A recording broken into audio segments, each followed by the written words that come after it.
Hi, welcome to Real Estate Channel.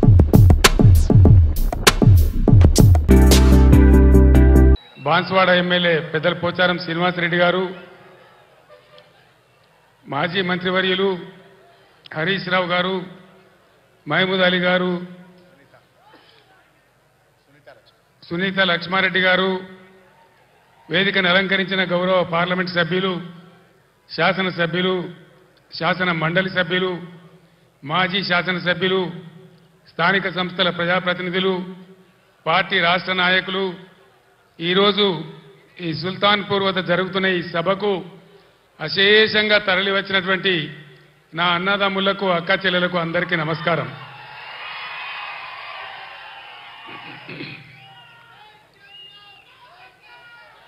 ఇక్కడ జరుగుతున్నటువంటి Medak Zaheerabad parliament నియోజకవర్గ అభ్యర్థులుగా పోటీ చేస్తున్న గౌరవ వెంకట్రామరెడ్డి గారు, గౌరవనీయులు శ్రీ అనిల్ గారు, మీ ఆశీర్వాదం కోసం వాళ్ళు ఇక్కడ ఈ సభలో మీతో పాటుగా ఉన్నారు. నేను రాజకీయంగా ఎంతో ఎత్తు ఎదగడానికి తెలంగాణ రాష్ట్రం సాధించేటువంటి పోరాట పటిమ నాకు అందించి నన్ను పెంచింది ఈ మెతుకు సీమ. మీరిచ్చిన బలమే ఢిల్లీతోని కొట్లాడి ఆనాడు ఢిల్లీ మెడలు వంచి ఈ తెలంగాణ మనం తెచ్చుకున్నాం. మీ దీవెన లేకపోతే, మీ అండదండలు, మీ ఆశీర్వచనం లేకపోతే, ఈ మెతుకుగడ్డ నీళ్లు రక్తం నా శరీరంలో లేకపోతే నాకు ఈ స్థాయి వచ్చేదే కాదు. మొన్న జరిగినటువంటి అసెంబ్లీ ఎన్నికల్లో కూడా ఏ జిల్లాలో రానంత భారీ మెజారిటీ ఇచ్చి హరీష్ రావు గారు తదితరుల నాయకత్వంలో 7 ఎమ్మెల్యేలు కల్పించిన నా మెతుకుసీమ గడ్డకు 2 చేతులెత్తి నేను నమస్కారం చేస్తా ఉన్నాను. ఎన్ని జన్మలెత్తినా కూడా మీ రుణం నేను తీర్చుకోలేదని చెప్పి నేను మనవి చేస్తా ఉన్నాను. ఇవాళ కొంతమంది తెలివి ఉన్నవాడు, తెలివి లేనివాడు, అడ్డంపొడుగు మాట్లాడేవాడు బీఆర్ఎస్కు పార్లమెంటు ఓట్లెందుకు, సీట్లెందుకు అని మాట్లాడుతూ ఉన్నారు. ఇప్పుడే కావాలి బీఆర్ఎస్కు పార్లమెంట్లో ఓట్లు, సీట్లు. ఎందుకు? ఆనాడు నన్ను మీరు ఆశీర్వదించకపోతే, నేను వెళ్ళి కరీంనగర్ ఎంపీ గెలవకపోతే, పార్లమెంట్లో నేను తెలంగాణ బిడ్డగా గర్జించకపోతే మనకు తెలంగాణ రాష్ట్రం ఎక్కడి నుంచి వచ్చేది? ఈరోజు కూడా తెలంగాణ ప్రజల ఆకాంక్షలు, ఆశలు, హక్కులు నెరవేరాలంటే ఖచ్చితంగా పీఆర్ఎస్ బిడ్డలు పార్లమెంట్లో ఉంటేనే మన హక్కులు, అధికారాలు నెరవేరితే నేను మీకు మనవి చేస్తా ఉన్నా. ఏం జరుగుతూ ఉంది మీరు చూస్తూ ఉన్నారు. ఇప్పుడే పెద్దలు పోచారం గారు చెప్పినారు, పాలిచ్చే భార్యను ఎత్తేసి దున్నపోతుని తెచ్చుకున్నామని. జరుగుతుంది. రాజకీయాలలో అప్పుడప్పుడు గమ్మత్తుగా గుడ్డి లక్ష్మి వచ్చినట్టు కొంతమంది లిల్లీ పుట్టుగాళ్ళకు కూడా అధికారం వస్తుంది. వాళ్ళని ఎందుకంటారు లిల్లీ పుట్టని? ప్రజల అధికారం ఎందుకు ఇస్తారు? మాకు సేవ చేయమని, రాష్ట్రాన్ని బాగు చేయమని, గత ప్రభుత్వం కంటే కొన్ని మంచి పనులు చేయమని అధికారం ఇస్తారు, కానీ అడ్డదిడ్డం పనులు చేయమని చెప్పరు. ఇలా ఏం జరుగుతూ ఉంది ఈ రాష్ట్రంలో? నిన్న స్వయంగా మీరు కళ్ళారా చూసినారు. ఈ భారతదేశంలో ఉన్న చట్టాల ప్రకారం, అంబేద్కర్ మహనీయుడు రాసినటువంటి రాజ్యాంగం ప్రకారం ఆర్టికల్ 3 ఆయన పెట్టినాడు కాబట్టి అంబేద్కర్ గారి పుణ్యమా అని మనకు తెలంగాణ రాష్ట్రం వచ్చింది. ఆ మహనీయుని గౌరవించుకోవాలని, గుండెల్లో పెట్టుకోవాలని 125 ఫీట్ల ఎత్తున ఉండేటువంటి, ప్రపంచంలోనే ఎక్కడ లేనటువంటి, భారతదేశంలో ఎక్కడ లేనటువంటి అంబేద్కర్ విగ్రహాన్ని మనం హైదరాబాద్లో కట్టుకున్నాం. పోయిన సంవత్సరం మీరందరూ కూడా చాలా మంది వచ్చినారు, బ్రహ్మాండంగా దాన్ని ఆవిష్కరణ చేసుకున్నాం. కానీ నిన్న అంబేద్కర్ జయంతి, ఆ విగ్రహం పెట్టిన తర్వాత జరిగిన తొలి జయంతి, ఈ లిల్లీ పుట్టుగాల ప్రభుత్వం ఏం చేసింది? అక్కడికి గవర్నమెంట్ పోలే. ఆ మహనీయునంతా హిమాలయ పర్వతమంతా ఎత్తున్న విగ్రహానికి ఒక పువ్వు పెట్టలే, ఒక పూలమాల పెట్టలే, అంజలి ఘటించలే. అనేక రాష్ట్రాల నుంచి ప్రజలు వచ్చినారు చూడడానికి. వాళ్ళ కనీసం మంచినీళ్ళు ఏర్పాటు చేయలే, గేట్లు బంద్ చేసి తాళాలు వేసినారు. దీన్ని ఏమంటారు? అహంకారమా? కండకావరమా? ఏమనుకోవాలి దీనికి? అజ్ఞానమా? ఎవరు పెట్టిన విగ్రహమే కదా, మనం ఒక విగ్రహమే పెట్టుకోలే. ఆయన పెట్టిన ఆర్టికల్ 3తోనే తెలంగాణ వచ్చింది కాబట్టి రాష్ట్ర సెక్రటేరియట్ కూడా, సచివాలయానికి కూడా అంబేద్కర్ మహనీయుని పేరే పెట్టుకున్నాం. విగ్రహం కాడికి పోలే. మరి ఆ సెక్రటేరియట్ ఎందుకు కూర్చుంటున్నారు? సిగ్గు లేకుండా కూర్చుంటున్నారా? అది కూడా అంబేద్కర్ పేరు మీదనే ఉన్నది కదా. యాదగిరి గుట్ట కూడా బీఆర్ఎస్ గవర్నమెంటే కట్టింది. మరి ఆడిపోయి ఎందుకు మొక్కుతున్నారు? ఎమ్మెల్యేలు ఉండే క్వార్టర్లు కూడా బీఆర్ఎస్ గవర్నమెంటే కట్టింది. గెలిచిన కాంగ్రెస్ ఎమ్మెల్యేలు దానిలో ఎందుకుంటున్నారు? అంటే అన్ని తీసేస్తారా? మిషన్ కాకతీయ చెరువులు బంద్ చేస్తారా? ఏమేం బంద్ చేస్తారు? ఈ లిల్లీ పుట్టుకాలని నేను ఎందుకన్నా అంటే దీనికే అన్నా. ఒకనాడు ఇదే లిల్లీ పుట్టుకాల పార్టీ సింగూరు ప్రాజెక్టు మన నోరు కొట్టి మన ఎండబెట్టి ఒక డ్రాప్, ఒక చుక్క నీళ్లు కూడా మనకి ఇయ్యలే. హైదరాబాద్కి ఇచ్చినారు. బాధపడ్డాం, ఏడ్చినాం. పొలాలు ఎండిపోయినాయి. అక్కడ నిజామాబాద్ వాళ్ళు ధర్నా, ఇక్కడ మెదకోళ్ళు ధర్నా. ఇయ్యలే. తెలంగాణ వచ్చినాక కదా ఇదే హరీష్ రావు ఇరిగేషన్ మంత్రిగా ఉండి జటా కాలువలు తవ్వి నీళ్లు సింగూరు కాలువలు తవ్వితే కదా ఆందోళనకు నీళ్ళు వచ్చినాయి, పంటలు పడినాయి. ఎక్కడి నుంచి వాడుకున్నాం సింగూరు నీళ్లు? ఇచ్చిండ్రా వీళ్ళు? వచ్చినాయా ఆనాడు నీళ్లు? ఇవాళ ఏం చేస్తారు ఈ లిల్లీ పుట్టుగాళ్ళు? సంగమేశ్వర, బసమేశ్వర 2 లిఫ్ట్లు పెట్టుకున్నాం, బ్రహ్మాండమైనటువంటి. కాళేశ్వరం నీళ్లతోని సింగూరుకు లింక్ పెట్టుకున్నాం కాబట్టి అటు నిజాం సాగర్ కానీ ఇటు మెదక్ జిల్లా కానీ మలన్న సాగర్తో కలుపుకున్నాం కాబట్టి బ్రహ్మాండంగా సంగమేశ్వర, బసమేశ్వర, నారాయణ ఖేడ్కు, జైరాబాద్కు నీళ్ళు వచ్చేటువంటి లిఫ్ట్ పెట్టుకున్నాం. అక్కడ 1,00,000 ఎకరాలు, ఇక్కడ 1,00,000 ఎకరాలు. ఆందోళన నియోజకవర్గానికి కూడా 1,00,000 ఎకరాలు. ఎక్కడ పెట్టిన దాన్ని? ఎందుకు పడబెట్టినరు? ఎందుకు కోల్డ్ స్టోరేజ్లో పెట్టినరు? దయచేసి మీరు ఆలోచన చేయాలి. నేను మీ అందరినీ కోరుతా ఉన్నా, దళిత బిడ్డలను, దళిత మేధావులను నేను కోరుతా ఉన్నా. అంబేద్కర్ గారిని అవమానిస్తే మనం మౌనం పాటించుదామా? దళిత బంధు పెడితే నోరు మూసుకొని పడిందామా? ఇవాళ వాళ్ళకి సురుకు పెట్టాలి. ఇదే పార్లమెంట్ ఎన్నికల్లో బిడ్డ మీరు మోసం చేస్తే గుద్దిత కింద పడకూడదామనే జవాబు మీరు చెప్పాలని చెప్పి నేను మిమ్మల్ని కోరుతా ఉన్నా. తెలంగాణ ఉద్యోగ ఉపాధ్యాయ సోదరులకు కూడా నేను కోరుతా ఉన్నా. ఏం జరుగుతా ఉంది? 4 నెలల సమయంలో ఇప్పుడు 5వ నెలకు వచ్చింది గవర్నమెంట్ వచ్చి. మీకు మేము ఎంత గౌరవం ఇచ్చినాం?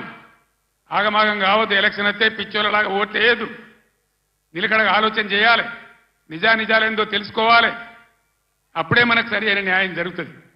ఈ ప్రభుత్వం మెడలు వంచి మొన్న వాళ్ళు చేసిన ఆగమాగం హామీలు ఏవైతున్నాయో అవి నెరవేర్చాలంటే పార్లమెంట్ ఎలక్షన్లలో సురుకు పెట్టి చూపెడితేనే అవి సాధ్యమైందని మీ అందరికి తెలియజేస్తా ఉన్నా. ఇవన్నీ మీకు కనబడతలేవా? నేను చెప్పానా?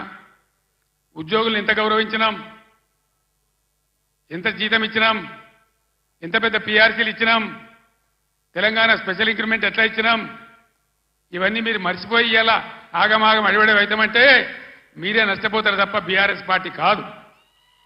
మీకు తెలివితేటలున్నాయి కాబట్టి, బుద్ధి ఉంది కాబట్టి, గౌరవం ఉంది కాబట్టి ఆలోచన చేసి చెక్ బ్యాలెన్స్ చేయాలని చెప్పి తెలంగాణ ఉద్యోగ ఉపాధ్యాయ సోదరులను కూడా ఈ సందర్భంగా నేను మేధావులుగా మీరు ఆలోచించాలని, ఈ గవర్నమెంట్ ముక్కుతాడేయాలని చెప్పి నేను మీకు కూడా అప్పీల్ చేస్తా ఉన్నా. ఇక్కడికి పోయి మన కరెంటు 9 ఏళ్ళ కన్నురేప కొట్టినంతసేపు అయినా కరెంటు పోయిందా? ఇవాళ పోతుందా? మరి ఇట్లే పోవన్నా ఉండాలి కదా. ఉండాలంటే పార్లమెంట్ ఎలక్షన్లో బీఆర్ఎస్ గెలవాలి. మెదక్లో వెంకట్రామరెడ్డి, జైరాబాద్లో అనిల్ గెలిస్తేనే ఎల్పడా దాపడా కోళ్ళలాగల్లా ఉన్నారు. ఇద్దరు కూడా చదువుకున్న వాళ్ళు. ఒక ఆయన ఐఏఎస్ అధికారి, ఇంకొక ఆయన తెలంగాణ ఉద్యమకారుడు. బ్రహ్మాండంగా ఈ కాంగ్రెస్ ముక్కు విండి మీ హక్కులు సాధించాలంటే వాళ్ళని గెలిపించాలని చెప్పి నేను మిమ్మల్ని కోరుతా ఉన్నా. గెలిపిద్దామా? కారు గుర్తుకే. సభ అయిపోలేదు, ఉండండి.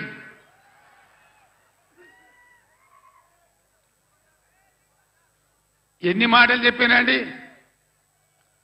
కేసీఆర్ 1,00,000 రుణమాఫీ చేసిండు కదా, ఇక ఉరుకుని ఉరికి ఉరికి ఉరికి 2 లక్షలు తెచ్చుకోని చెప్పిండ్రా. డిసెంబర్ 9 నాడే మాఫీ చేస్తాం. ఎదురైన ఆడవిళ్ళకి 2,500 ఇస్తాం. ఎన్ని చెప్పిండ్రు?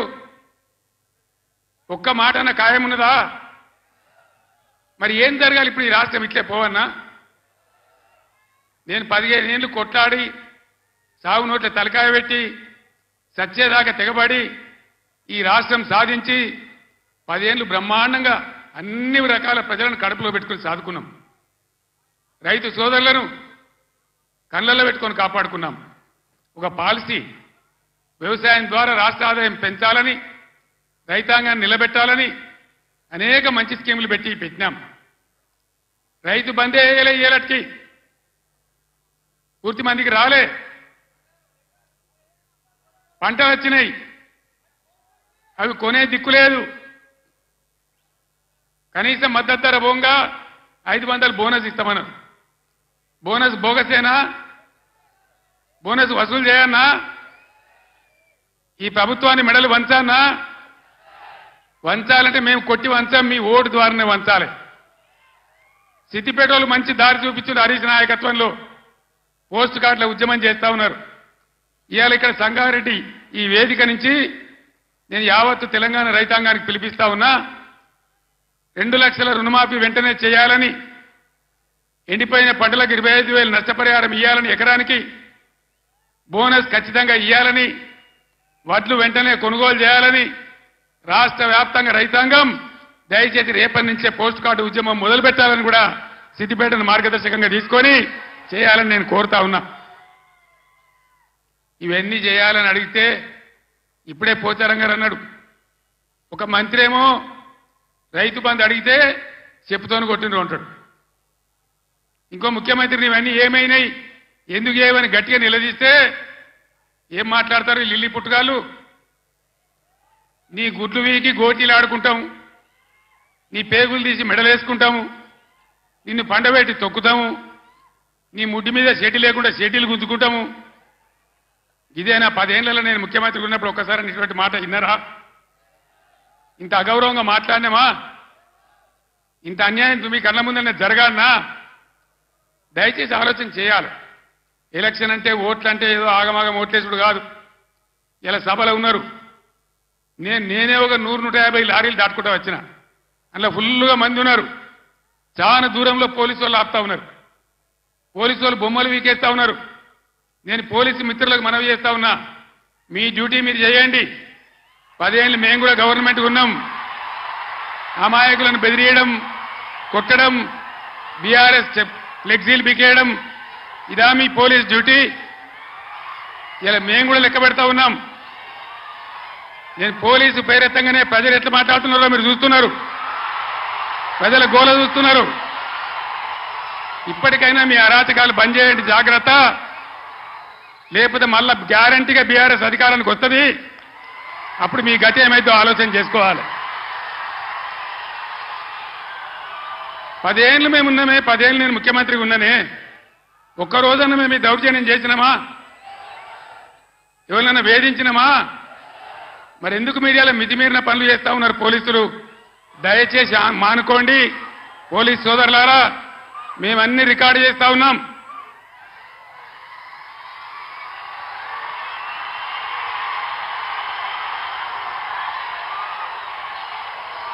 ఈ ప్రజల స్పందన చూసైనా మీరు మారాలి.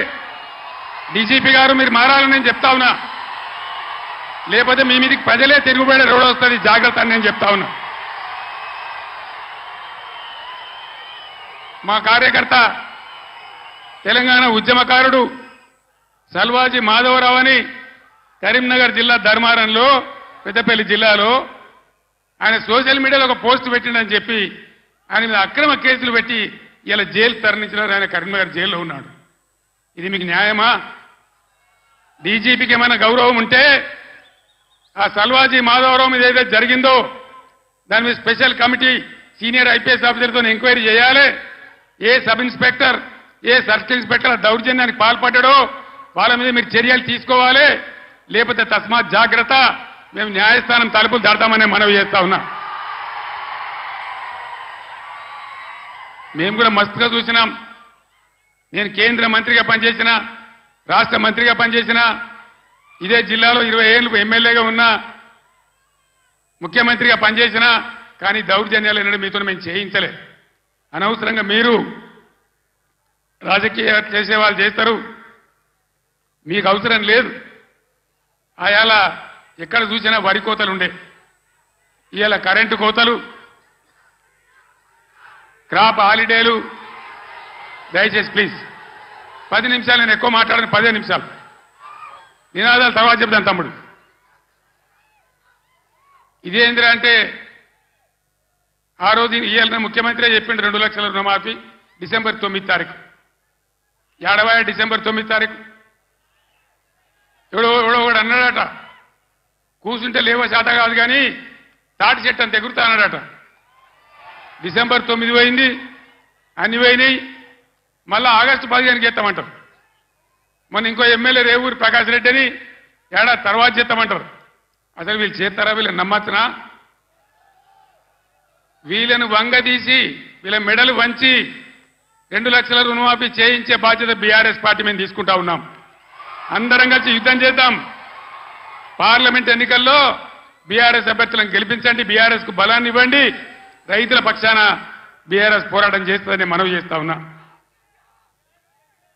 లేకపోతే ఏమైతుంది?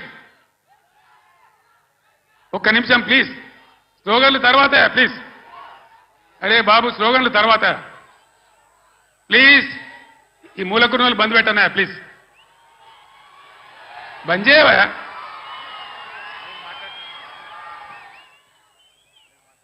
ఏం జరుగుతుంది చెప్పండి. ఒకసారి ఆలోచన చేయాలి ప్రజలు.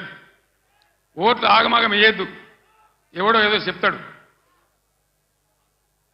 ఇదివరకే మొన్న దెబ్బతిన్నాం, మొన్న ఎలక్షన్లో దెబ్బతిన్నాం, కింది మీద అయిపోయినాం.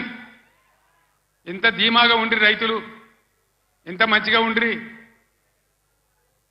ఎంత బ్రహ్మాండంగా ఉండే, ఎంత మంచిగా రైతు బంధు మీ బ్యాంకులో పడుతుండే, కరెంట్ ఎంత మంచిగా వచ్చేది, చెల్లుకుంటలు ఎట్లా నిండి ఉండే, ఏ విధంగా నీళ్ళు వస్తుండే, మీ డబ్బులు ఎట్లా కొన్నాము. ఇవాళ తప్పుడు వానలు పడే పరిస్థితులున్నాయి. అక్కడక్కడ తెచ్చిన వాళ్ళే వడ్లు తడిచిపోతున్నాయి, కాంటాలు పెడతలేరు, కొనుగోలు జరుగుతలేదు. దాని మీద గవర్నమెంట్కు నియంత్రణ లేదు. అందువల్ల దయచేసి మేము కడుపులో పెట్టుకొని కాపాడిన రైతులు ఇలా ఆగమాగం అవుతా ఉన్నారు. రైతు బంధు రాకపోతే అప్పుల పాలైండు, లక్షల కొద్ది మోటార్లు కాలినాయి, ట్రాన్స్ఫార్మర్లు కాలినాయి. 3 ఎకరాలు వేసిన 1 ఎకరమే పండింది. ఆ ఎకరం పండిన దాన్ని కూడా కొనే దిక్కు లేదు. డబ్బులు ఇస్తారో ఈరోజు తెలుతలేదు, మద్దతు ధర వత్తలేదు, బోనస్ వత్తలేదు. బోనస్ బోగస్ కానియద్దు, అందరం కలిసి కొట్లాడాలి. నేను ముఖ్యమంత్రికి రాష్ట్ర ప్రభుత్వానికి హెచ్చరిక చేస్తా ఉన్నా. బోనస్ పేరు మీద మీరు తప్పించుకోలేరు. దానికి ఎలక్షన్ కమిషన్ అడ్డం రాదు. మేము కూడా మీద కంప్లైంట్ ఇయ్యము. ఏ రైతుకు ఎంత బాకీ ఉంటారో అంత బోనస్ చిట్టీలు కూడా ఇలా రాసి ఇవ్వండి. ఎలక్షన్లలో బాండ్ రాసి ఇచ్చారు కదా, అదే పద్ధతిలో ఇలా వాళ్ళకి బాండ్ ఇచ్చినట్టుగా ఇవ్వండి. మీకు అంత కాదంటే ఎలక్షన్ తెల్లారి ఇవ్వండి. కానీ బోనస్ ఎగబెడతామంటే మాత్రం ఇబ్బంది అయ్యే పరిస్థితులని మనవి చేస్తా ఉన్నా. మిషన్ భగీరథ 6 సంవత్సరాలు ఇంట్లో ఆ ఇంట్లోనే నల్లా వచ్చి నీళ్లు దుంకితే ఎంత బ్రహ్మాండంగా మనం పండగ చేసుకున్నాం.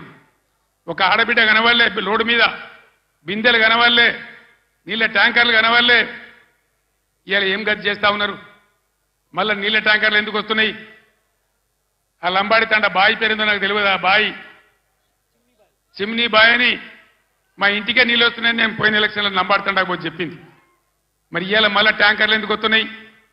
మంచినీళ్ళకి ఎందుకు బాధ పెడుతున్నారు? అంటే శాతగాని ప్రభుత్వం ఉంది, అసమర్థులున్నారు, ఉన్న వసతులు కూడా వాడుకోవత్తలేదు. 9 ఏళ్ళు నడిచిన కరెంటు ఇయ్యత్తలేదు, 6 ఏళ్ళు నడిచిన నల్లా నీళ్ళు ఇయ్యత్తలేదు. రైతులను కాపాడే పరిస్థితి లేదు, రైతు బంధించే పరిస్థితి లేదు. ఈ విధంగా మళ్ళా మొదటికి తెస్తా ఉన్నారు. ఎన్ని మాటలు మాట్లాడారు? కళ్యాణ లక్ష్మి ₹1,00,000 కాదు, తులం బంగారం ఇస్తాం.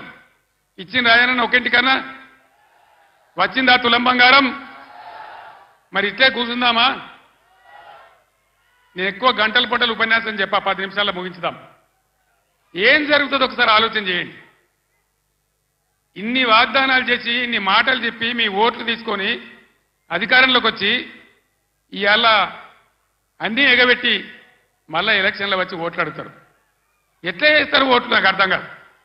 వేస్తే ఏమవుతుంది? ఏం జరుగుతుంది వేస్తే? మేము ఎన్ని చెప్పి ఎన్ని అబద్ధాలు చెప్పినా మళ్ళా మాకే గుద్దిండ్రని ఆయనతో ఏం లేకుంటే ఎగబెడతారు. ఇలా ఉల్టా గుద్ది బీఆర్ఎస్ని గెలిపిస్తేనే బీఆర్ఎస్ మొత్తం ప్రభుత్వం మెడలు వంచుతుంది, మీకు న్యాయం జరుగుతుంది తప్ప వేరే విధంగా జరగదని చెప్పి నేను తెలియజేస్తా ఉన్నా. అందుకోసం ఒకటే మాట మీరు ఆలోచన చేయాలి. ఇవాళ అనేకమైనటువంటి ఇబ్బందుల్ని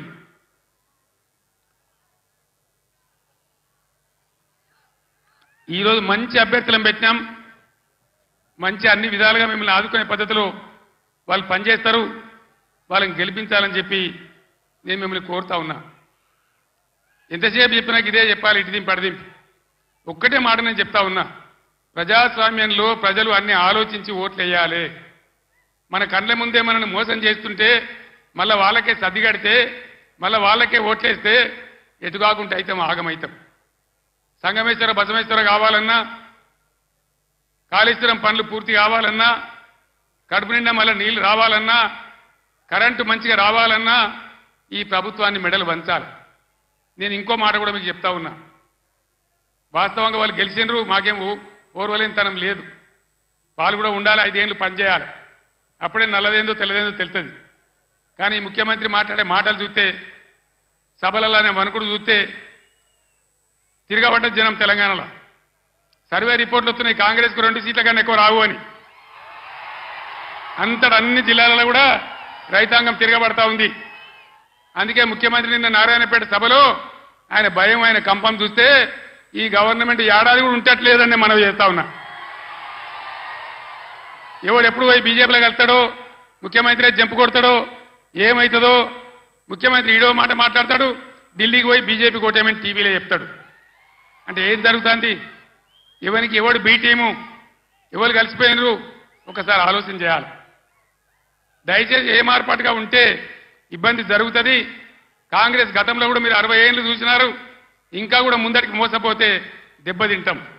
ఇక బీజేపీ పార్టీ ఏమన్నా ఏకైనా పనిచేసిందా మన రాష్ట్రానికి? పెద్దలు చెప్పారు, అక్కరకు రాని చుట్టము మొక్కిన మరం ఇయ్యని వేల్పు మోరమున దానెక్కిన బారని గుర్రము గ్రక్కున విడవంగా వలవి కదరా సుమితన్న. బీజేపీ అక్కరకు రాని చుట్టం. ఒక మెడికల్ కాలేజ్ ఇయ్యలే, ఒక నవోదయ కాలేజ్ ఇయ్యలే, ఒక జాతీయ ప్రాజెక్ట్ ఇయ్యలే. నేను స్టేజ్ ఎక్కుతుంటే హరీష్ రావు మాట్లాడుతుంటే విన్నా, ఆయన అన్ని చెప్పిండు. అవన్నీ 100% కరెక్టు. బీజేపీకి ఓటేసినా మన మంజీరా నదిలో వాడేసిన గంతే, అది ఎందుకు పనికిరాదని మనం చేస్తా ఉన్నా. యువకులు ఒక గాడి పిల్లవాడు కొట్టుకొని పోకుండా, పిచ్చి పిచ్చిగా గుడ్డిగా ఓట్లేయకుండా దయచేసి ఆలోచన చేయాలి. ఇవాళ తెలంగాణకు న్యాయం జరగాలంటే, తెలంగాణ హక్కులు కాపాడాలంటే, తెలంగాణ ప్రాజెక్టులు కంప్లీట్ కావాలంటే, మళ్ళా రైతాంగానికి మళ్ళా మేలు జరగాలంటే ఈ ఆగమాగం పార్టీలు కాదు. తెలంగాణ హక్కుల కోసం పేగులు దిగదా కొట్టాడే ఒకటే ఒక పార్టీ బీఆర్ఎస్ పార్టీ, గులాబీ జెండా. ఆ జెండా ఉన్న కారు గుర్తుని ఆదరించాలి. దయచేసి మీ అందరినీ నేను మళ్ళొకసారి కోరుతా ఉన్నా. ఇటు వెంకట్రామరెడ్డి గారు, మీరు కూర్చోండి అమ్మా, క్యాండిడేట్లు ఇంప్రూవ్ చేద్దాం. మీరు కూర్చోండి అమ్మా, మీరు కూర్చోండి బ్రదర్. వెంకట్రామరెడ్డి గారు ఒక ఐఏఎస్ అధికారి, ఈ జిల్లాకు సేవ చేసిన వాడు. ఆయనకు డబ్బులు అవసరం లేదు, సేవ చేద్దామనే వచ్చినాడు. దయచేసి మెదక్ అభ్యర్థిగా వెంకట్రామరెడ్డి గారి కారు గుర్తు కొట్టేసి గెలిపించండి. అనిల్ కుమార్ 2000 నుంచి బ్రహ్మాండంగా తెలంగాణ ఉద్యమం నుండి పోరాటం చేసిన బిడ్డ, బలహీన వర్గాలకు చెందిన బిడ్డ. ఆయన జైరాబాద్ పార్లమెంట్ నిలబడ్డాడు. దయచేసి అనిల్ కుమార్ గారిని జైరాబాద్ పార్లమెంట్ నుంచి గెలిపించమని మిమ్మల్ని కోరుతూ, ఆగమాగమైతే అడిబడివైపోతాం. ఆనాడు నేను చెప్పిన తెలంగాణ తెస్తాను మీ బిడ్డగా. నేను మళ్ళా చెప్తా ఉన్నా, మీ ఆశీర్వచనంతో గ్యారంటీగా ఈ రాష్ట్రంలో మళ్ళా బీఆర్ఎస్ గవర్నమెంట్ తెస్తా. మా రైతాంగాన్ని అంతా, అన్ని వర్గాల ప్రజలనంతా కాపాడతా.